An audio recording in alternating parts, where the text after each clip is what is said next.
أحمد يا حبيبي أحمد يا حبيبي أحمد يا حبيبي يا حبيبي سلام عليك سلام عليك.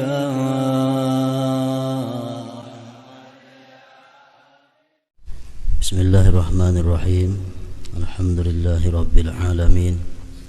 Wassalatu wassalamu ala sayyidil anbiya'i wal mursalin sayyidina wa maulana Muhammadinil amin wa ala alihi wa sahbihi ajma'in, amma ba'd. Qala al-musannif al-imam al-arif billah hujjatul islam Abu Hamid Muhammad bin Muhammad al-Ghazali rahimahullah wa nafa'ana bi ulumih. Keutamaan khusyuk. Allah Ta'ala berfirman, wa aqimis salata li dzikri. Surat Taha ayat 14. Artinya, dirikanlah salat, dirikanlah sembahyang untuk mengingat aku. Mengingat Allah Subhanahu wa ta'ala di dalam sembahyang itu merupakan bagian daripada khusyuk. Para ulama menjelaskan atau menerangkan apa yang dimaksud dengan khusyuk di dalam sembahyang itu. Mereka berkata, khusyuk itu adalah sukunul jawarih ma'a huduril qalbi. Sukunul jawarih ma'a huduril qalbi artinya tentram, tenang anggota-anggota tubuh beserta hadirnya hati. Nah, itu disebut khusyuk.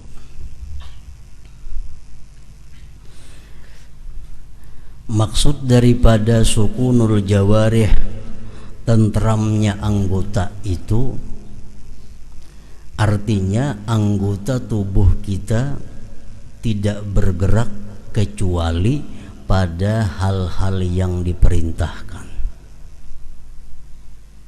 Kepala, tangan, mata, batis, seluruh tubuh kada bergerak kecuali gerakan itu diperintah. Nah, itu ngarannya adalah sukunul jawarih.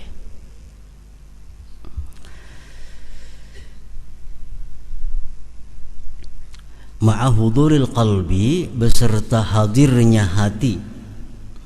Artinya hati hadir itu an la yatafakkara illa fi ma'na ma yaquluhu min qiraatin au zikrin au du'a. Dia tidak berpikir di dalam sembahyangnya itu kecuali pada makna yang ia katakan, kecuali pada makna yang ia sebut, daripada membaca Al-Quran atau zikir atau doa. Nah, itu disebut hudurul qalbi.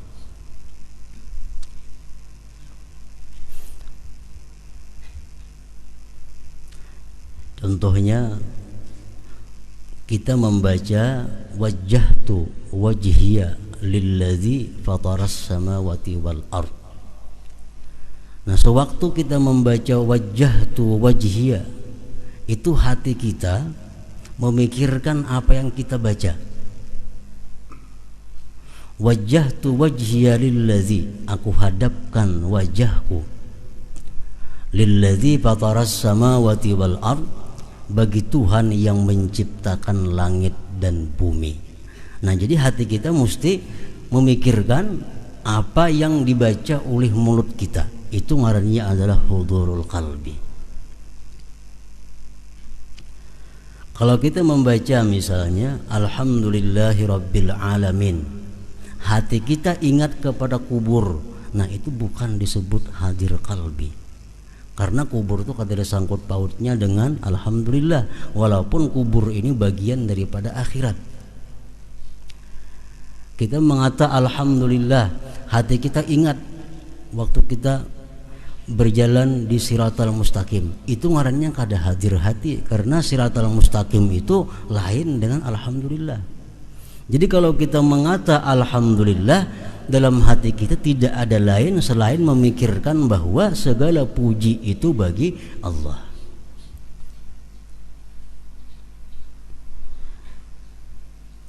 Zikir. Waktu rukuk kita membaca subhana rabbiyal azim wa bihamdi. Itu yang kita pikirkan dalam hati kita adalah maha suci Tuhanku yang maha agung dan segala puji untuknya. Jadi waktu rukuk kada ada lain di hati selain daripada memikirkan subhana rabbiyal azim wa bihamdi. Subhana rabbiyal azim wa bihamdi. Nah itu disebut ngarannya adalah hudurul qalbi, hudur, hadir hati. Nah syaitan bisa di situ masuk kepada kita, kita dibawanya memikirkan hal-hal yang bersifat akhirat, sehingga kita menganggap bahwa itu adalah khusyuk, padahal salah. Kita membaca qul a'udzu birabbin nas, malikin nas, ilahin nas. Syaitan mengkritikkan di hati kita supaya kita ingat waktu kita ditanya munkar nakir kayak apa, waktu kita kena di padang mahsyar jam apa. Nah itu adalah sesuatu pikiran yang salah, karena mulut kita pada waktu itu membaca qul a'udzu birabbin nas, hati kita mesti memikirkan qul a'udzu birabbin nas itu. Nah itu ngarannya hudurul qalbi. Doa dalam duduk antara dua sujud kita berdoa rabbighfirli warhamni. Nah hati kita mesti di situ ada satu permohonan kepada Allah, ampunilah ya Allah aku, warhamni kasihilah aku. Nah gitu. Hudurul qalbi, hadir hati ngarannya. Nah jadi hadir hati itu maksudnya adalah bahwa dia tidak berpikir kecuali pada makna yang ia ucapkan, baik itu qiraatul Quran atau zikir atau doa. Karena sembahyang itu pada sungguh daripada tiga itu, zikir, qiraatul Quran dan doa.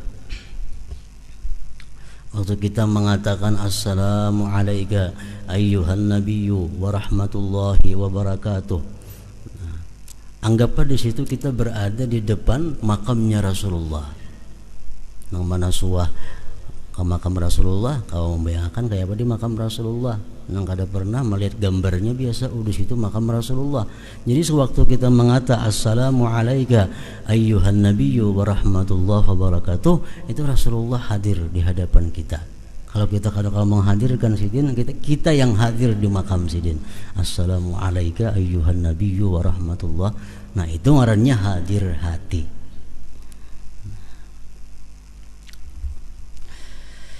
Jadi ingat kepada Allah di dalam sembahyang itu merupakan bagian daripada khusyuk. Artinya dirikanlah salat untuk mengingat aku, jar Tuhan. Nah kedudukan khusyuk di dalam sembahyang, Imam Ghazali mengatakan bahwa khusyuk itu merupakan syarat sah sembahyang. Kalau orang sembahyang itu kada khusyuk, bukan hanya kada diterima tapi kada sah.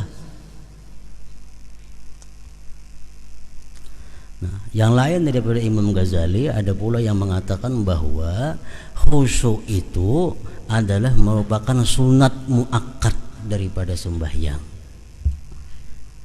Sehingga kalau seseorang itu kada khusyuk, sembahyangnya sah namun dia dianggap kada berpahala.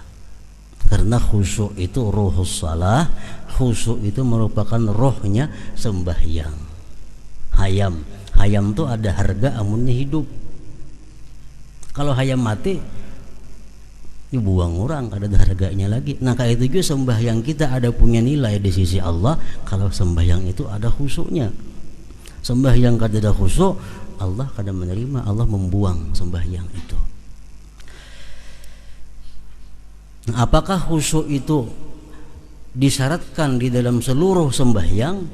Nah, satu ulama pun tidak mensyaratkan demikian, karena jelas sudah kada mungkin mulai Allahu Akbar sampai Assalamualaikum kita kawa khusyuk, itu jelas sudah kada kawa kalau ukuran manusia macam kita, karena hati ini ngarannya kalbun bolak balik, hatumatnya tegisir, kita bujurakan tegisir pulang.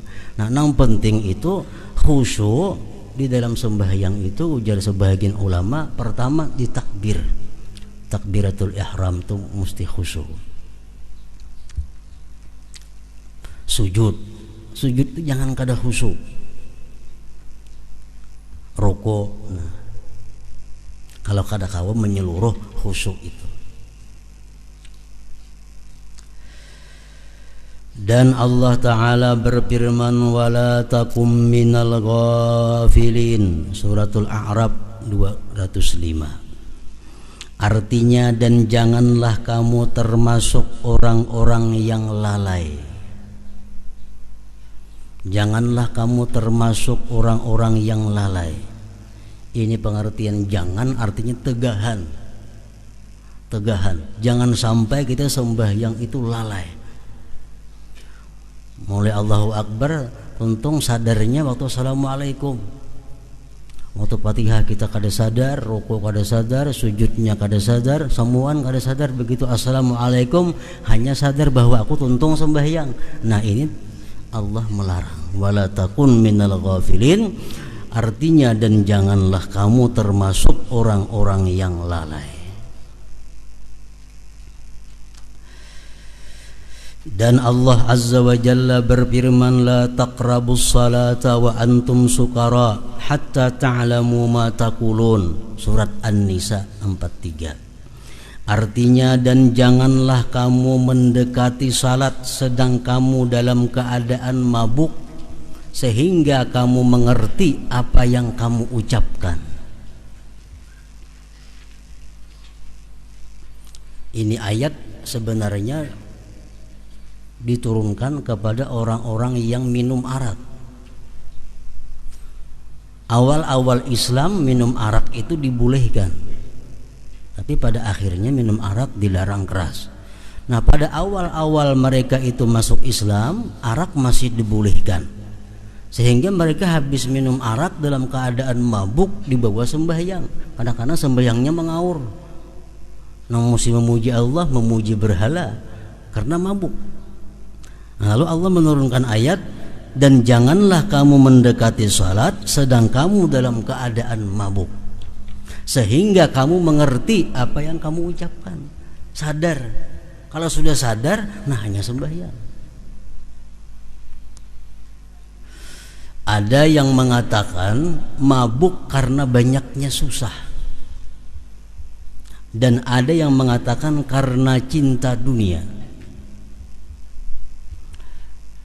Wahab bin Munabbih berkata, yang dimaksudkan dengannya mabuk itu adalah zahirnya, maka di dalamnya terdapat peringatan atas mabuk dunia, karena Allah menjelaskan sebabnya di mana Dia berfirman hatta ta'lamu ma taqulun, artinya sehingga kamu mengetahui apa yang kamu katakan. Banyak orang yang kada mabuk arak, tapi inya sembahyang kada tahu apa yang ia katakan karena hatinya entah kemana. Nah, jadi artinya dimaksud mabuk itu bukan hanya mabuk arak, mabuk apapun yang menyebabkan kita lupa terhadap apa yang kita baca, kada sadar dengan apa yang kita kerjakan, dihukumkan mabuk juga. Dia berfirman hatta ta'lamu ma taqulun, artinya sehingga kamu mengetahui apa yang kamu katakan. Berapa banyak orang yang mengerjakan salat dan tidak minum khamar, padahal ia tidak mengetahui apa yang ia ucapkan di dalam salatnya itu.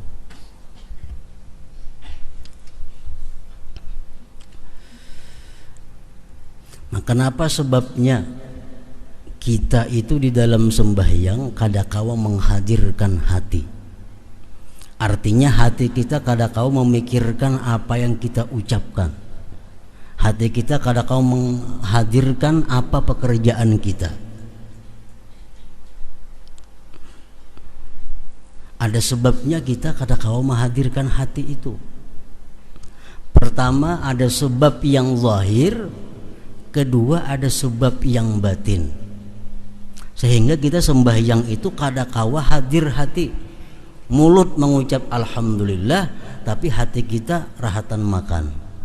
Mulut mengucap ar-rahmanir rahim, hati kita sedang berhitung duit. Maliki yaumiddin di muntung kita, hati sedang berada di toko.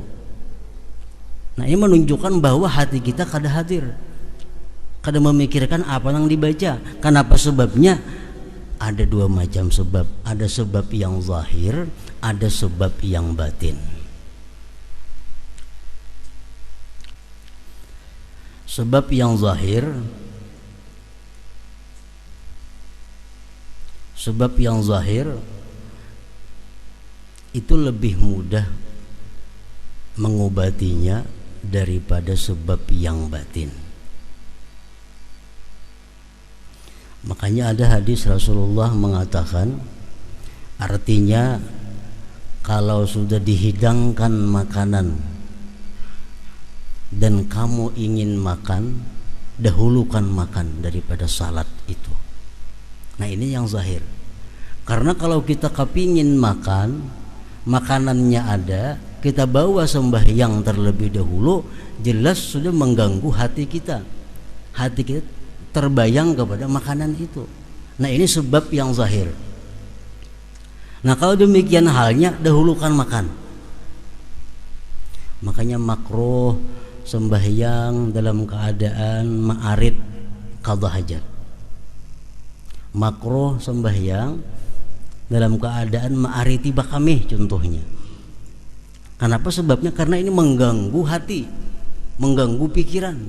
Jadi kalau hendak bakamih dahulu, hanya bawa sembahyang. Jangan diariti sehingga sembahyang itu mengganggu. Sembahyang terganggu pikiran hendak bakamih. Nah, ini sebab yang zahir ngarannya. Nah, adapun sebab yang batin yang mencegah kita daripada hadir hati dalam sembahyang itu, ya antara lain tadi adalah hubbud dunia, orang cinta kepada dunia. Orang yang cinta kepada dunia itu artinya orang yang hatinya dipenuhi dengan dunia.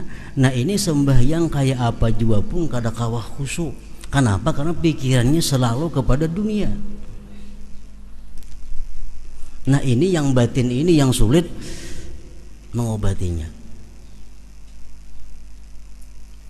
Sembahyang jangan hendak menghadap kepada gambar. Kenapa? Karena bila kita cangang ke gambar itu, otomatis hati kita mengiringi mata. Kada sadar lagi apa yang kita baca. Nah, ini mudah aja mengobatinya, dipacul gambarnya. Ini sebab yang zahir.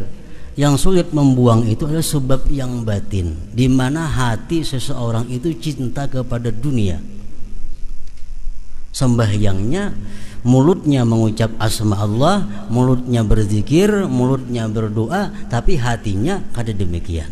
Nah, kada hudul qalbi ngarannya, kada hadir hatinya. Berapa banyak orang yang mengerjakan salat padahal tidak minum khamar, tetapi ia tidak mengetahui apa yang ia ucapkan di dalam salatnya. Bahkan ada yang kada sadar bahwa dia sedang ruku, ada yang kada sadar bahwa dia sedang sujud, ada yang kada sadar bahwa dia sedang membaca Fatihah. Nah, kemana hatinya? Nah, ini disebut ngarannya kada khusyuk. Jadi orang khusyuk, orang yang selalu tahu keadaannya. Inya ruku, oh, aku sedang ruku. Sujud, tahu sadar aku sedang sujud. Aku sedang di rakaat pertama, aku di rakaat yang kedua. Jadi kadang mau orang khusyuk itu berlebihan sampai yang tak kali 5 rakaat zuhur. Kenapa? Karena selalu tahu aku rakaat pertama, aku rakaat yang kedua, aku rakaat yang ketiga.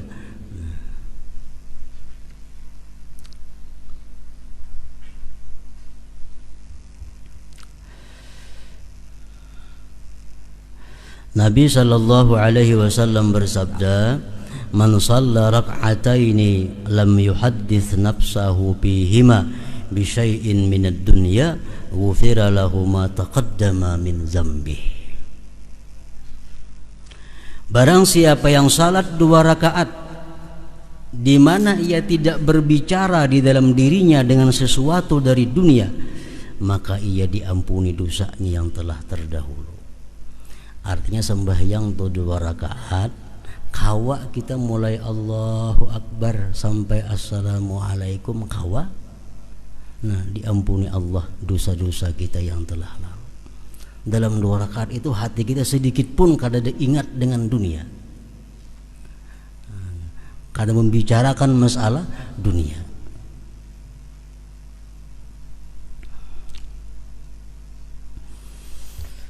Imam Ghazali mengatakan sembahyang di awal waktu tapi kada khusyuk, sembahyang di akhir waktu tapi khusyuk, afdal di akhir waktu, afdal di akhir waktu. Karena khusyuk ini adalah fadilat sembahyang yang berkaitan dengan zatnya sembahyang. Sedangkan awal akhir itu berkaitan dengan waktu di luar daripada zatnya sembahyang. Mun aku sembahyang waktu ini aku masih kada karuan, masih harus nak membayari ini, anak itu, anak ini. Tapi kalau aku sembahyang di akhir waktu, urusanku sudah selesai, sembahyangku bisa tenang. Nah, lebih baik di akhir waktu, lebih baik di akhir waktu. Ini kalau sudah terbukti bila urusan ini aku biris, sembahyangku biris, khusyuk. Di akhir waktu kada jadi masalah asal khusyuk. Tapi kalau ragu-ragu, aku di akhir waktu belum tentu juga khusyuk. Baik di awal waktu malahan dapat awal waktunya. Mun aku sembahyang di awal waktu kada khusyuk, di akhir waktu belum tentu juga khusyuk. Baik di awal waktu malahan dapat ridha Allah Subhanahu wa taala. Nah, kalau kita sudah sangkaan kita kuat bahwa kalau di akhir waktu kita bisa khusyuk, lebih baik akhir waktu.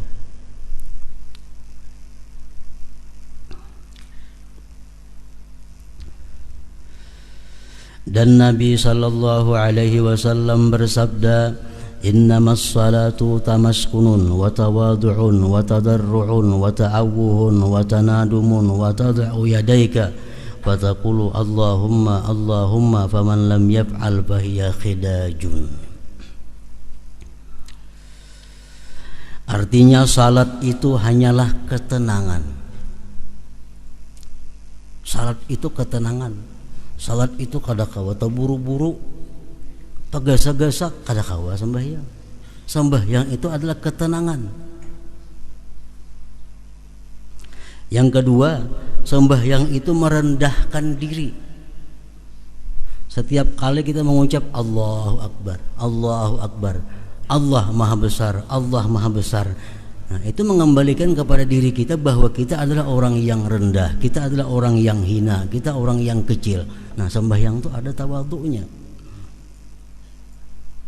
Mendekatkan diri kepada Allah, meratap, menyesal, dan kamu letakkan kedua tanganmu lalu kamu ucapkan ya Allah, ya Allah. Barang siapa yang tidak melakukan hal itu, maka salat itu kurang. Sembahyangnya kada tenang, sembahyangnya itu kada ada tawadhu'nya, sembahyang itu kada ada rasa mendekatkan diri kepada Allah, sembahyang itu kada ada ratapannya, sembahyang itu kada ada penyesalannya. Nah, sembahyang itu dianggap khidaj, kurang.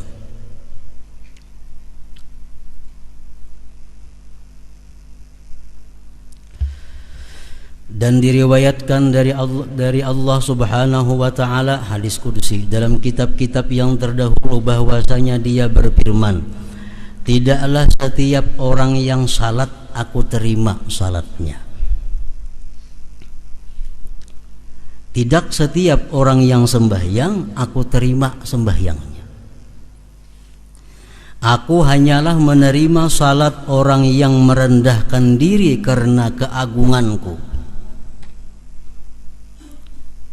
dan tidak sombong terhadap hambaku. Ia memberi makan orang fakir yang kelaparan karena mengharapkan keridhaanku. Nah, jadi artinya sembahyang kita ini khusyuk semacam kada cukup untuk diterima Allah. Sembahyang yang kita kerjakan ini Allah bisa menerima berhubungan dengan kelakuan-kelakuan kita di luar sembahyang. Kalau kita orangnya sombong kepada hamba Allah, kita kada peduli kepada orang fakir yang kelaparan, kita sembahyang walaupun khusyuk, Allah kada menerima juga sembahyangnya. Jadi sembahyang bukan hanya khusyuk diperlukan, tapi akhlak-akhlak kita sebelum sembahyang pun sangat menentukan untuk diterimanya sebuah sembahyang itu. Dan Nabi sallallahu alaihi wasallam bersabda, "Innama furidatis salatu wa umira bil haji wat tawab wa ush'iratil manasiku li iqamati zikrillahi ta'ala." Artinya diperdukan salat, diperintahkan haji dan tawab, dan disyiarkan ibadah-ibadah itu hanyalah untuk menegakkan ingat kepada Allah Ta'ala. Jadi semua ibadah itu intinya adalah ingat kepada Allah.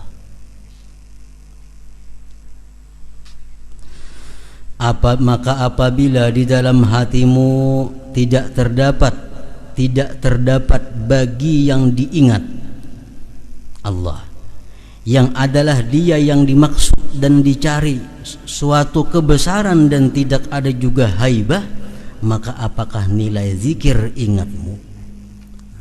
Ada nilainya. Artinya kita mulut mengucapkan Allah, tapi dalam hati kita kadang merasakan kebesaran keagungan Allah. Nah, zikir itu tidak ada nilainya. Dan Nabi sallallahu alaihi wasallam bersabda kepada orang yang ia beri wasiat, pesan. Ujar Nabi kita, "Wa idza shallaita fasalli salata muwaddi'in." Artinya apabila kamu salat, maka salatlah dengan salat orang yang mau berpamitan, meninggalkan, yakni meninggalkan dirinya, meninggalkan hawa nafsunya, dan meninggalkan umurnya, berjalan menuju tuannya. Sembahyanglah kamu sebagaimana sembahyangnya orang yang mengucapkan selamat tinggal. Artinya apa? Kita sembahyang zuhur, kita berkeyakinan, kita berprinsip bahwa zuhur ini akhir sembahyangku, asar belum tahu. Nah, ini salah satu cara untuk membuahkan khusyuk di dalam sembahyang. Aku sembahyang asar. Sembahyang asar ini adalah sembahyang yang terakhir dalam umurku. Sembahyang maghrib belum tahu sampai ke sana umur. Nah, kalau sembahyang asarnya pasti sangat hati-hati, pasti sangat perhatian, karena ia menganggap ini asar sembahyangku yang terakhir dalam hidupku. Maghrib belum tentu, isya apalagi. Nah, itu pesan Nabi kepada seseorang, "Shalli wa idza shallaita fa shalli salata muwaddi'in." Ya ayyuhal insanu innaka kadihun ila rabbika kadham famulaqih. Suratul Insyikak ayat 6. Artinya, wahai manusia, sesungguhnya kamu telah bekerja dengan sungguh-sungguh menuju Tuhanmu, maka pasti kamu akan menemuinya. Allah Ta'ala berfirman, wattaqullaha wa yu'allimukumullah. Artinya, dan bertakwalah kepada Allah dan Allah mengajarmu. Dan Allah Ta'ala berfirman, wattaqullaha wa'lamu annakum mulaquh.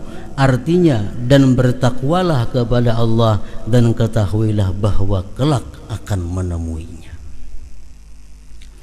Dan Nabi sallallahu alaihi wasallam bersabda, man lam tanhahu salatuhu anil fahsya wal munkar lam yazdad minallahi illa bu'da.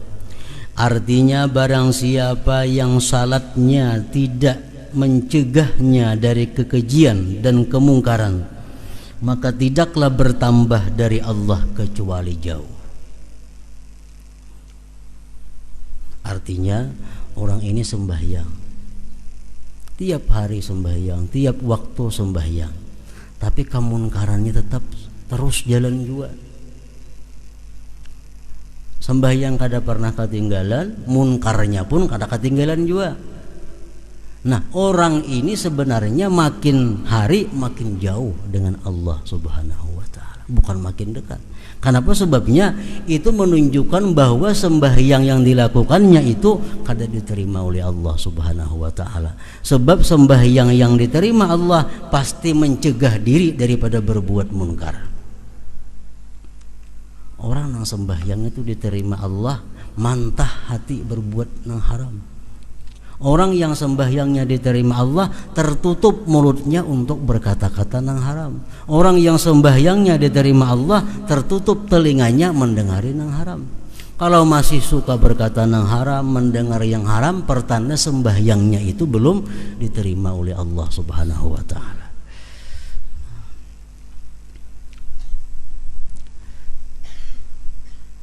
Salat itu adalah munajat. Maka bagaimana salat itu dengan lalai? Nah, jadi khusyuk sembahyang ini walaupun menurut sebahagian ulama merupakan hanya sunat muakkad, artinya kalau orang kada khusyuk sembahyangnya sah saja, cuma sembahyang itu kada bernilai pahala di sisi Allah Subhanahu wa taala dan kada meninggikan derajat kita di sisi Allah Subhanahu wa taala. Hanya sekedar melepaskan, menggugurkan kewajiban kita. Sembahyang panjang tapi kada khusyuk, lebih baik sembahyang pendek tapi khusyuk. Makanya ujar Nabi kita kepada sahabat beliau Sayyidina Muaz, waktu Muaz ini menjadi imam, ayatnya panjang-panjang. Nah, sehingga orang di belakang marah kepada Sayyidina Muaz itu. Akhirnya mereka melapor kepada Rasulullah. Nah, Rasulullah memanggil Sayyidina Muaz, "Ikam kalau sembahyang jadi imam, bal yukhaffif, inting-inting, jangan panjang. Karena di belakang itu ada orang yang punya hajat, di belakang ada orang yang kada tahan berdiri lawas, di belakang ada orang yang anaknya sedang guring di rumah, barangkali bangun. Di belakang ada orang yang sedang bermasak, macam-macam. Jadi makmum di belakang ini hatinya terganggu. Imam ini panjang baca-bacaan ayatnya, surahnya. Nah, itu mengurangi akan kekhusyuan sembahyang yang di belakang.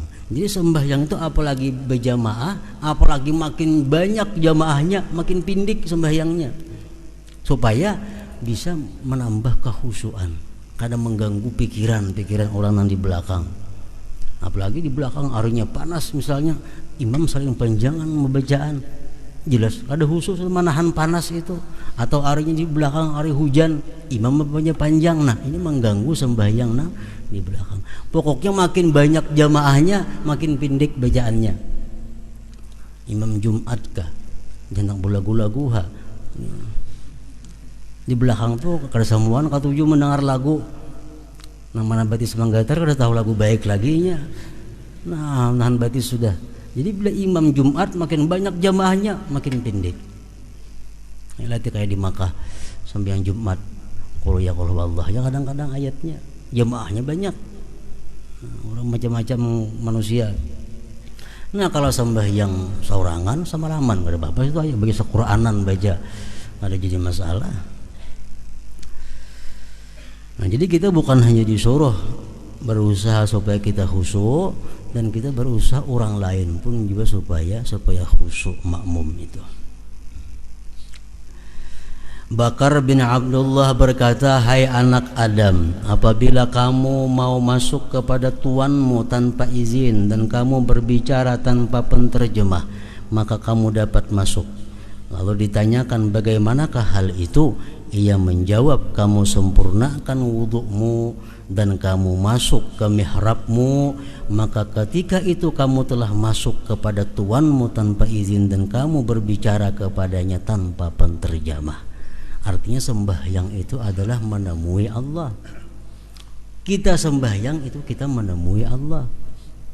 Nah, kita bermunajat kepada Allah, berdialog kepada Allah, minta sesuatu kepada Allah dalam sembahyang itu.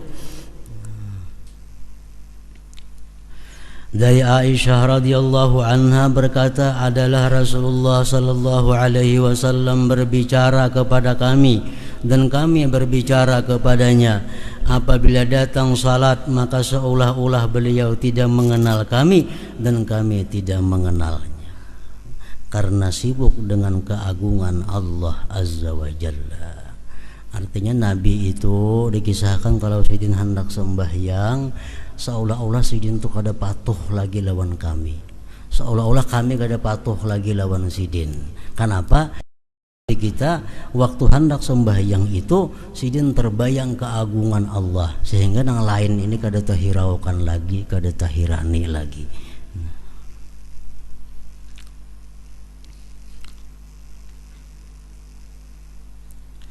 Dan Nabi sallallahu alaihi wasallam bersabda, la yanzurullah ila salatin la yuhdirur rajulu fiha qalbahu ma'a badanihi. Artinya Allah tidak memandang kepada salat seseorang yang padanya ia tidak menghadirkan hatinya bersama badannya. Kita sembahyang, awak kita di masjid, tapi hati kita kadang-kadang di kebun. Awak kita sembahyang di masjid, hati di rumah tertinggal. Kadang-kadang kita sembahyang di masjid, hati kita di sepeda motor, perhatian di sepeda motor bebalapan. Nah, sembahyang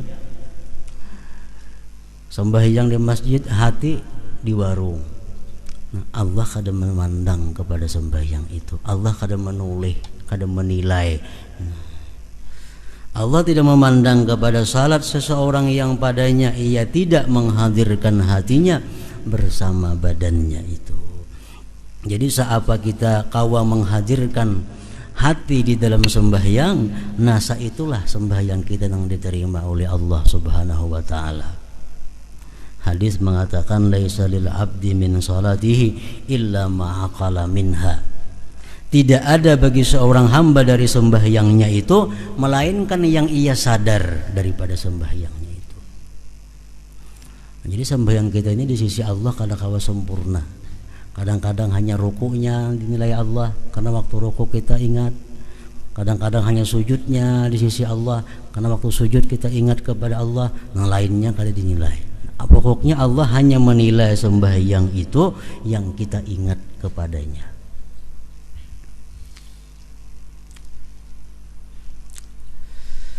Allah tidak memandang kepada salat seseorang yang padanya ia tidak menghadirkan hatinya bersama badannya.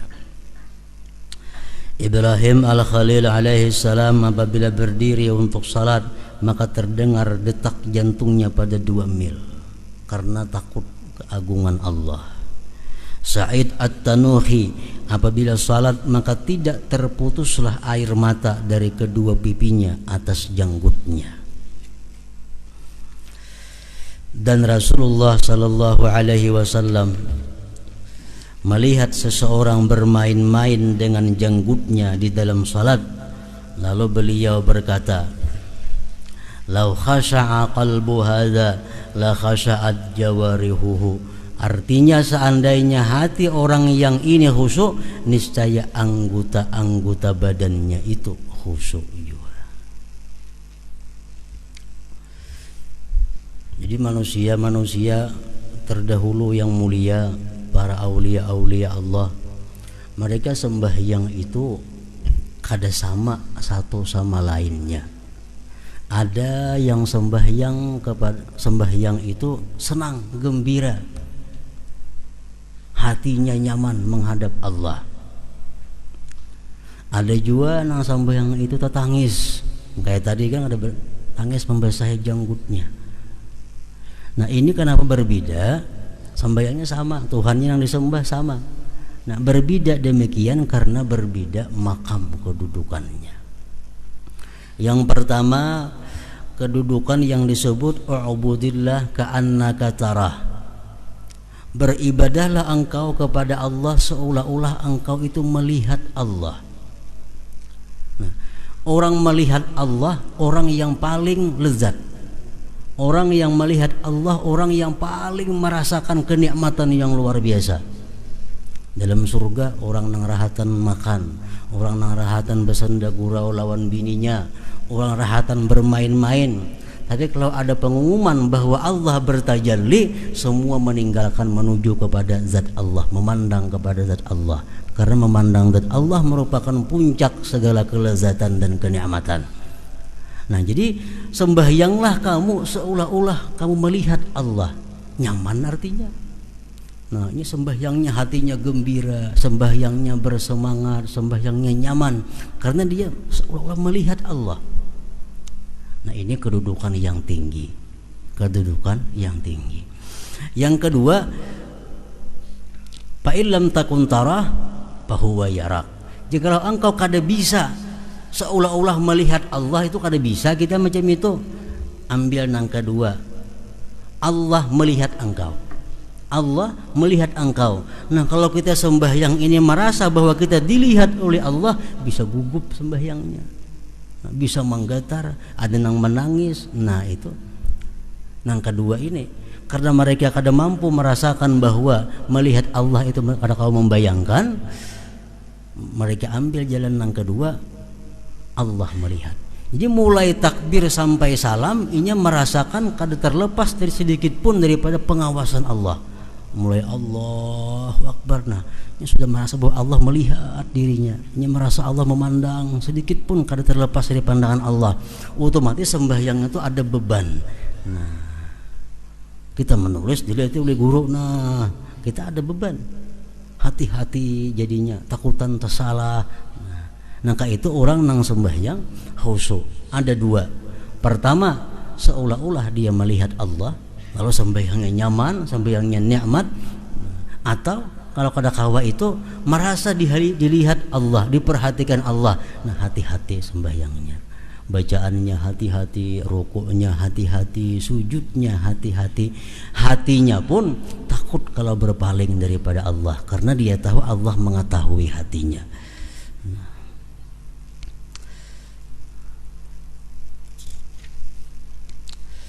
Diriwayatkan bahwasanya Hasan Al-Basri melihat kepada seseorang yang bermain-main dengan kerikil.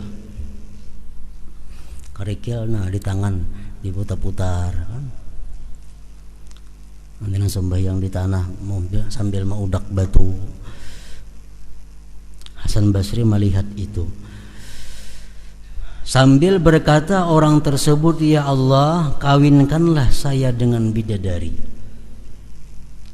Doa nih, ya Allah, kawinkanlah saya dengan bidadari. Tapi tangan kersengganaan apa-apa kada kucawi.